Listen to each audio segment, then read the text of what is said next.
Oh hey! Sicherlich haben die ein oder anderen schon das gemerkt, aber seit geraumer Zeit mache ich etwa ein Video zu jeden Doktoren bzw. deren Dekaden und wie ich zu denen stehe und was ich zu denen gerne zu sagen habe. Wir haben bereits schon etwa die 60s als auch die 70s besprochen. Falls euch diese interessieren, Link dazu in der Infocard oder in der Videobeschreibung oder wo auch immer ihr einen Link finden könnt. Aber heute reden wir mal über die letzte Dekade von Classic Doctor Who, und zwar die 1980s. Und meine Güte, 3 Doktoren, also gibt es sehr viel zu besprechen. Bedenkt, hierbei handelt es sich nur um meine Meinung. Falls ihr eine andere habt, lasst sie mich doch gerne in die Kommentare wissen. Und beginnen tun wir doch mal diesen Ramble mit ein wenig Kontext. Nachdem die zwei 70s Doktoren, Jon Pertwee mit 5 Jahren und Tom Baker mit fucking 7 Jahren, einen Rekord gesetzt haben, der bis meines Wissens nach nicht etwa gebrochen worden ist, es sei denn, ihr countet etwa die Wilderness-Doktoren ein wenig, was natürlich ein wenig schwer von irgendeinem Nachfolger das nachzufolgen. Vor allem mit Tom Baker, der die Rolle gelebt, gesprochen und mehr oder weniger das Gesicht von Doctor Who geworden ist für eine ganze Generation. Wie kann man das etwa nachfolgen, ohne etwa in dieses selbe Thema reinzugehen? Alle 4 Doktoren davor waren sehr verschieden, also musste auch die Nummer 5 sehr verschieden sein. Enter Peter Davison, der ein sehr, sehr junger Actor ist, beziehungsweise war zu dieser Zeit. Und vor allem, wie jung er war ein großer Punkt im Marketing und wie man es ihn vermarkten wollte. Denn nachdem Tom Baker so eine lange Tenure hatte und vor allem mit Season 18 sehr oft desinteressiert in der Performance war, brachte man mit Peter Davison einen sehr frischen Wind in die 80s, der sich erstmal beweisen musste als der Doktor. Und meine Güte, JNT hatte interessante Ideen dabei. Schon in Season 18, wo Tom Baker immer noch der Lead war, gab es viele Veränderungen, sei es nun der Intro-Tune, sei es nun etwa die Gestaltung. Die Musik wurde deutlich mehr 80s. Und generell hatte es deutlich mehr ein 80s-Feel,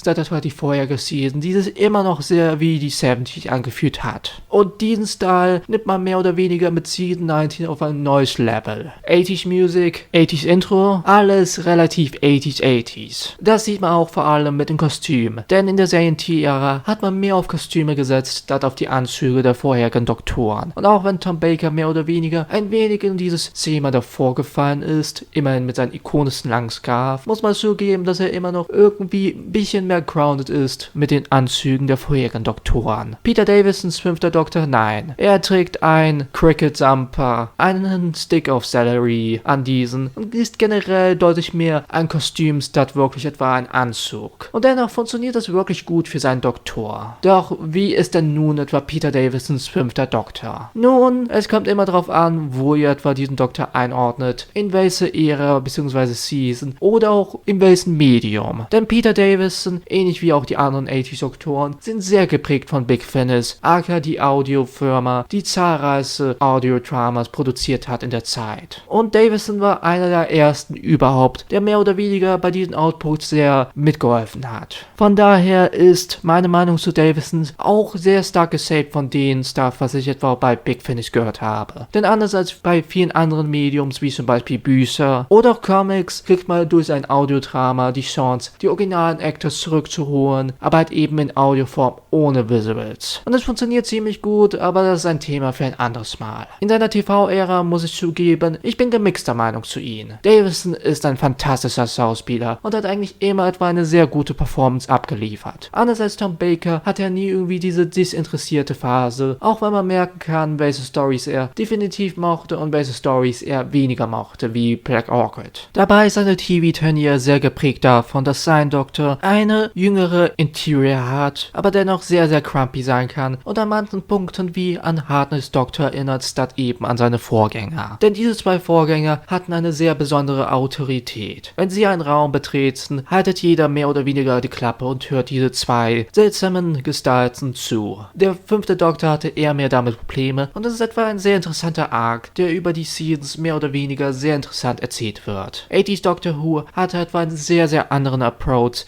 wenn es um Storytelling geht und auch von der Charakterentwicklung. Ähnlich schon wie bei den vorherigen Classic Who Scenes ist die Charakterentwicklung jetzt nicht so offensichtlich wie bei New Who, wo es etwa sehr darauf aufgebaut wird. Nein, es ist eher mehr eine Case-by-Case-Study, wo wir etwa von Story zu Story springen und dann eben sehen, wie es eben die Charaktere effektiert. Der 5. Doktor, anders als viele seiner anderen Counterparts in Classic, muss ich zugeben, hat mehr oder weniger so einen subtilen Arc, der vermutlich auch nicht geplant worden ist. Sein Doktor hat etwa große Probleme mehr oder weniger weniger die Rolle des Doktors anzunehmen. Das kann man gut sehen an seiner ersten Story Castor-Velva, wo er mit dieser Post-Generation ziemlich große Probleme hat. Und auch generell in Season 19 struggelt er oft damit, etwas Autorität reinzubringen, und das ist wirklich ein großes Punkt wie den Doktor. Wenn man sich mal beispielsweise 2 Seasons later sich anschaut, wie er sich entwickelt hat, vor allem mit den Aftermaths, was in Season 21 passiert ist, wo fast jeder gestorben ist gegen Ende oder wo viele Casualties gekommen sind, kann man sehen, warum dieser Doktor am Ende seines Lebens deutlich mehr rauspoppt und endlich mal die Autorität seiner Vorgänger reinbringt. Und das möchte ich jetzt nicht sagen, dass Peter Davison keine besondere Präsenz hat. Davison hat eine sehr exzellente Präsenz, die weniger Autorität ist, mehr so netter Nachbar, dem man vielleicht immer mal wieder zuhört. Und dabei ist sein Doktor jetzt nicht der netteste. Ich würde sogar behaupten, er kann manchmal der fieseste oder gemeinste Doktor sein. Allein schon, wenn man sich seine Dynamik mit Tegan anschaut, ist er mehr oder weniger immer am Streit mit ihr. Auch seine Dynamik mit Edric ist meistens eher mehr eine nicht so harmonische, und die streiten sich auch mal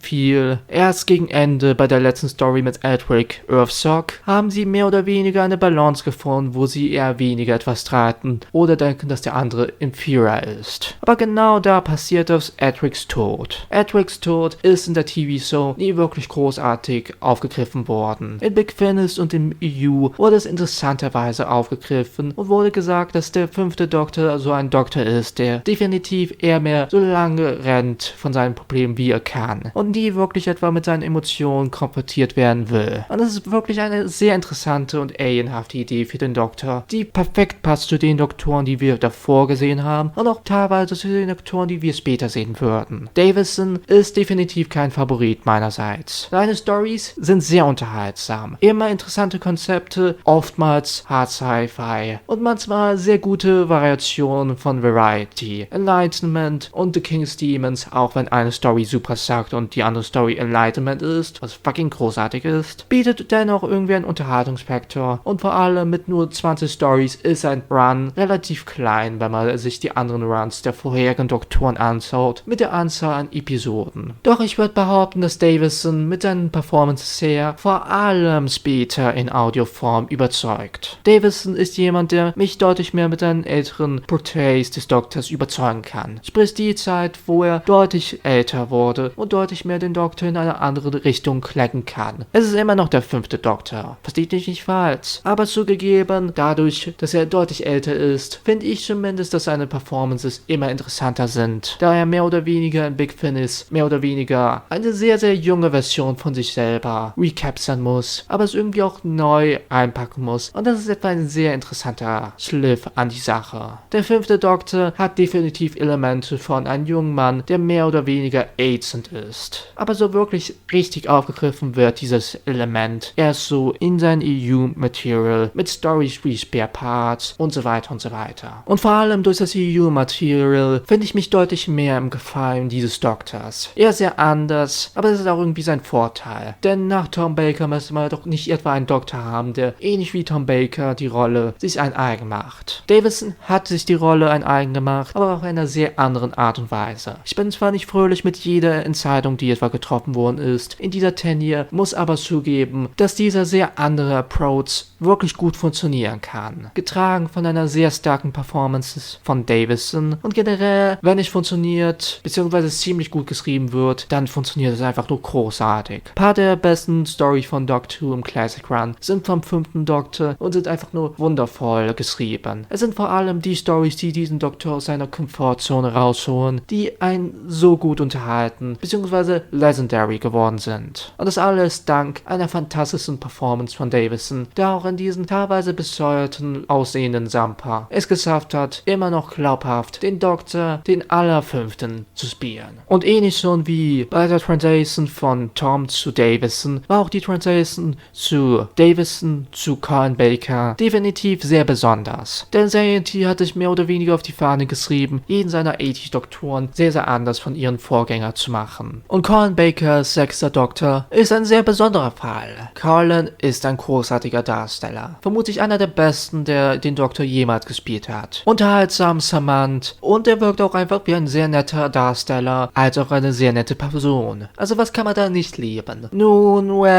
seine Post Brandon Rayson Story ist halt einfach wirklich nicht gut. Es ist classy cool und da finde ich immer charmant. Aber wie man es ihnen dargestellt hat hier, war ein definitiver Fehltritt. Man hätte mal vielleicht so eine Story wie Attack of the Cybermans lieber nehmen sollen, als so eine. Denn Twin Dilemma ist keine gute Introduction für einen sehr komplexen Doktor, der durch vor allem das EU eine größere, bessere Tenure gekriegt hat. Aber kommen wir doch mal zu der TV-Tenure, wo er definitiv sehr press sein kann. Ein arsiger Doktor ist nie was Schlechtes. Capaldi hat großartig funktioniert in Series 8 und er war ziemlich arsig und ziemlich unhöflich oft. Aber das Problem ist halt hier, dass Colin mehr oder weniger etwa eine sehr lange Zeit braucht, bis er von diesem arsigen Doktor weggeht. Auch zum Beispiel in einer so Story wie Attack of the Cybermans, wo ich noch nicht mal so der größte Fan bin, sieht man immer noch sehr hasse Worte von ihm, sehr hasse Handlungen und er fühlt sich noch nicht so richtig geformt an. Zugegeben, das hätte auch einen sehr interessanten Arc gegeben, beziehungsweise geben können. Denn es gab so Ideen, was man etwa damit machen könnte, aber anscheinend hatte man sich eher mal gegen entschieden, da schnell klar wurde, dass Doctor Who für ein Hiatus kommen wird und man hat mal mehr oder weniger die Pläne für Season 20 komplett weggeworfen und neu gemacht, um ein ganzes Serial, eine ganze Season als Serial mehr oder weniger zu haben. The Trial of the Time Lord ist ambitioniert und zeigt uns Colin vermutlich on-screen-wise am besten, denn so sehr ich ihn auch mochte in Season 22, mit seiner Performance, mit seiner arsigen Attitüde, vor allem funktioniert das in Storys wie Raros oder auch Revelation of the Daleks, muss ich zugeben, dass ein deutlich softerer sechster Doktor definitiv besser funktioniert. Vor allem, wenn er eher mehr so eine nettere Beziehung mit Perry hat, nachdem wir mehr oder weniger gesehen haben, wie sehr sie sich doch teilweise hassen in Season 22, ist das ziemlich schön und deutlich angenehmer. Auch wie er sich etwa mit Mel verhaltet, ist deutlich angenehmer und ich hätte mir teilweise gewünscht, dass wir eine ganze dritte Season nur mit diesem Sixth Doctor gekriegt haben oder hätten können. Denn dieser Sixth Doctor ist wirklich unterhaltsam, wirklich spaßig sich anzuschauen für eine ganze Season. Denn wie gesagt, so sehr es auch was Season 22 mag und wie Colin das portrayed hat, muss es zugeben, das Writing hat ihm da definitiv nicht geholfen. Seine Performance war immer stark. Das Writing Hit und Miss. Doch Trial of the Time Lord konnte viele bei der BBC eher weniger von seinem Doktor überzeugen und so wurde er mehr oder weniger ziemlich früh gecannt und hatte nicht die Möglichkeit, Toms Rekord zu pressen, wie er das eigentlich gewollt hätte. Und damit ist seine Tenure einer der kürzesten von Classic überhaupt. Was traurig ist, denn vor allem mit EU-Material hat man bewiesen, wie gut der sechste Doktor eigentlich sein kann. Ja, er war sehr anders als viele seiner anderen Doktoren. Und ich würde sogar behaupten, dass seine TV-Tenure nicht so schlecht ist, wie viele es sagen würden. Dennoch bevorzugt es wie viele andere das EU-Material auch deutlich mehr. Wir kriegen nicht nur neue Companions, sondern auch eine deutlich interessantere Beziehung zwischen Paar der etablierten Beziehungen mit Companions wie Perry, was sich deutlich mehr wie eine beste Freund-Beziehung anfühlt, statt etwa zwei Leute, die es absolut hassen, aber dennoch irgendwie immer zusammenhängen. Oder auch etwa mit Mel, was etwa mehr oder weniger TV-wise nicht wirklich etwa sehr ausgeflecht worden konnte, mit nur zwei Six Doctor aka Mel Stories, ist deutlich mehr interessanter und ist eine deutlich mehr chaotische, spaßige, unterhaltsame Freundschaft. Auch andere der Original Companions für diesen Doktor überzeugen. Evelyn Smile ist ein gutes Counterpart für seine Presse, teilweise sehr unhöfliche Art und selbst ihn deutlich mehr zu einem netteren Charakter, der in späteren Storys sein wird. Beziehungsweise auch etwa in Terror of the World 2. Denn diese Story spielt sehr, sehr weit in seiner eigenen Zukunft. Und da Trial das sehr offen gelassen hat, konnte man etwa mehr oder weniger paar eigene Tenures mit Companions in Big Finish createn. Das heißt nun Flip, die etwa ein sehr charmanter Charakter ist und sehr inspiriert ist von den meisten New Companions wie Rose Tyler und Co., aber für mich deutlich mehr funktioniert als sie. Oder auch die fantastische Constant, wundervoll gesprochen und gespielt, die mit Colin einen super Report hat. Und. Die Liste an fantastischen Companions für Colin geht weit.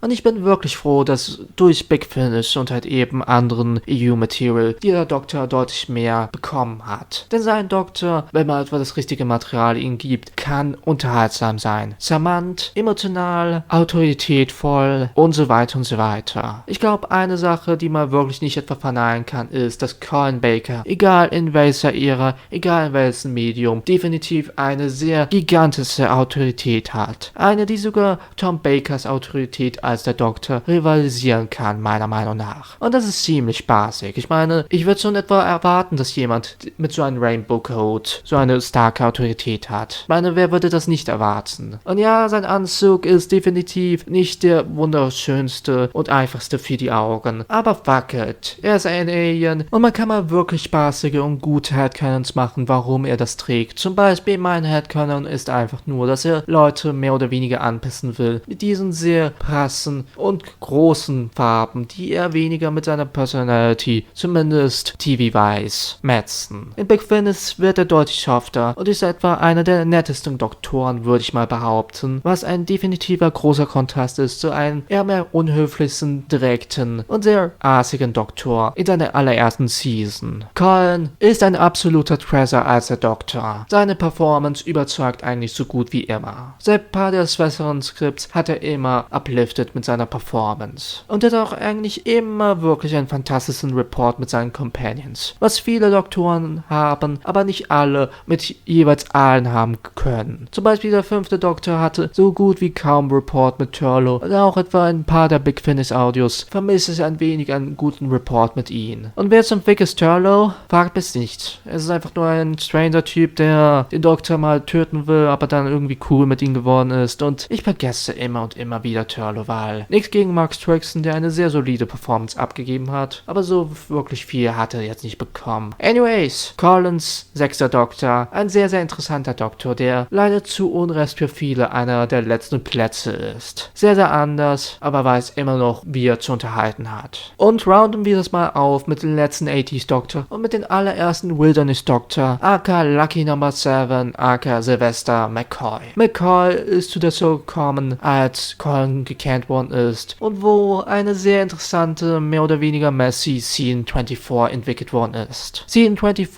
wusste absolut nicht, wer der Doktor sein wird. An manchen Punkten fühlt es sich so an, als wären die Skripts für Colin geschrieben worden und das stimmt auch teilweise aber nicht. Man wusste mal definitiv nicht, welchen Approach mal mit Sylvester McCoys 7. Doktor gehen würde. Und so ist Scene 24 eine deutlich mehr Chaplin-esque Performance von McCoy. Eine gute, die unterhaltsam sein kann, öftermals, aber eine sehr, sehr andere im Vergleich zu den 2 späteren Seasons und vor allem dem EU-Material, sei es nun in V&As, Big Finish und so weiter und so weiter. McCoys Doktor ist ein Doktor von Konflikten. Er sieht zwar auf den ersten Blick aus wie ein kompletter Buffoon, kann aber dich irgendwie in ein paar Sekunden vernichten mit seinem sehr komplexen Masterplan. McCoy ist der Master. McCoy ist das große Mastermind von vielen Doktoren. Der Doktor war schon immer ein sehr cleverer Charakter, aber nie wurde es zu einen so hohen Punkte gemacht, wo er etwa zahlreiche seiner Freunde manipuliert für sein eigenes Game. Klar, alle Doktoren hatten immer mal wieder ihre manipulierenden Momenten, aber keiner hatte so viele wie McCoys. Und trotz dessen, wie sehr er ein Master ist, spielt er immer noch die Spoons und macht paar silly Tricks. In Scene 25, was vermutlich meine absolute Lieblings-80-Scene ist, denn sie ist eigentlich komplett flawless, wäre es nicht etwa für Silver Nemesis. Und hey, Scene 26, wundervoll. Battlefield ein wenig schwach, die anderen 3 Stories grandios. Dass McCoys Doktor aber so gut funktioniert, ist vor allem einer anderen Figur zu verdanken. Ace. Ace ist vermutlich einer der beliebtesten Classic Companions und auch für mich ist sie ein großer Favorit. Sophie Aldred, egal ob sie eine jüngere Ace spielt, spricht oder auch eine ältere spielt, ist immer fantastisch und wirklich ein Play sich anzuschauen. Ihr Report mit McCoy ist ein wirklich interessanter Konflikt für eine Doktor-Companion-Dynamik. Der Power Balance kann man sich definitiv hier deutlich mehr anfühlen als bei manch anderen Doktor-Companion-Dynamics. Denn während manche andere eher mehr die besten Freunde sind, ist der 7. Doktor und Ace mehr oder weniger eine Mentor-Schüler-Beziehung,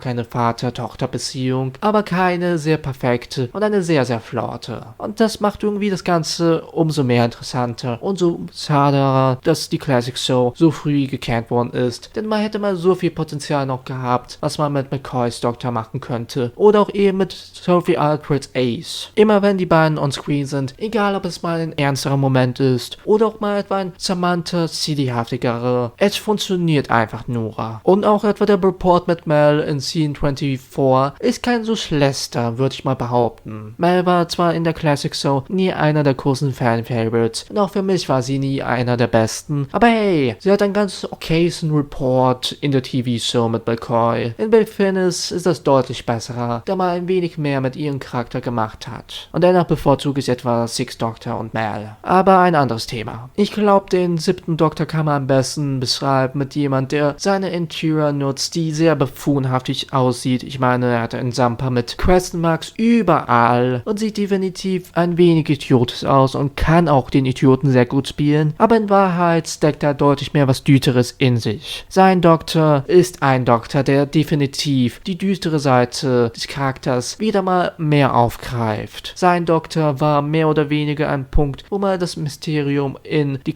Frage Doctor Who reinbringen wollte. Und auch wenn ich kein großer Fan bin von der Idee des Cartmits und Masterplans, muss ich zugeben, ich respektiere die Ambitionen, bin aber auch teilweise froh, dass man die nie wirklich kanonisiert hat. Es sei denn, ihr seht die VNAs als Kanon, was ein wenig schwierig ist, da deren Kanon-Status immer dubios ist, aber dasselbe gilt fast auch für das ganze EU. McCoy weiß halt einfach, wie er zu unterhalten hat. Egal, ob er etwa seine Löffel spielt, egal, ob er den Cessmaster McCoy spielt, oder egal, ob er einen deutlich mehr gealterten, deutlich mehr alleinigeren Doktor spielt, wie in zum Beispiel den TV-Movie. Der Fakt, dass dieser Doktor, der Typ, der alles durchplant gefühlt, mehr oder weniger durch etwa ein random Öffnen der TARDIS und rausgehen und dann abgeschossen wird, ist so ironisch und teilweise auch bitter. Das ist so ein plötzlicher Tod, den fast kein anderer Doktor gekriegt hat. Es sei denn, er countet etwa die Meta-Crisis Regeneration, aber anderes Thema und es ist auch ein bisschen dubios. Dieser Doktor wurde mehr oder weniger aus seinem Spiel aussetzt, aus seinem Masterplan rausgeholt, aus dem Nix. Und das ist irgendwie wundervoll bitter und wundervoll ironisch mit dieser Inkarnation. Ich kann definitiv verstehen, warum viele Leute diesen Tod für den 7. Doktor eher weniger mochten. Und auch ich hätte gerne eine eigene Regeneration Story gekriegt. Aber hey, das, was wir gekriegt haben, hat doch eigentlich relativ gut funktioniert. Auch wenn die Writers definitiv nicht so viele Gedanken reingemacht haben, bestimmt. Und bevor ihr es erwähnt, nein, ich habe Anthony Anlees Master nicht vergessen. Wie schon etwa im vorherigen Video, reden wir doch mal ein bisschen vom Master. Und da er mehr oder weniger durch alle 10 Years der 80s Doktoren fließt, reden wir das doch mal ganz am Ende. Anlee ist ein fantastischer, großartiger Darsteller. Anthony Anlee ist ein deutlich mehr campigerer Master als Delgado. An manchen Punkten fühlt er sich an wie ein Cartoon-Villain und das ist sowohl ein Pro als auch ein Nachteil. Je nachdem, mit welchem Doktor gepaart ist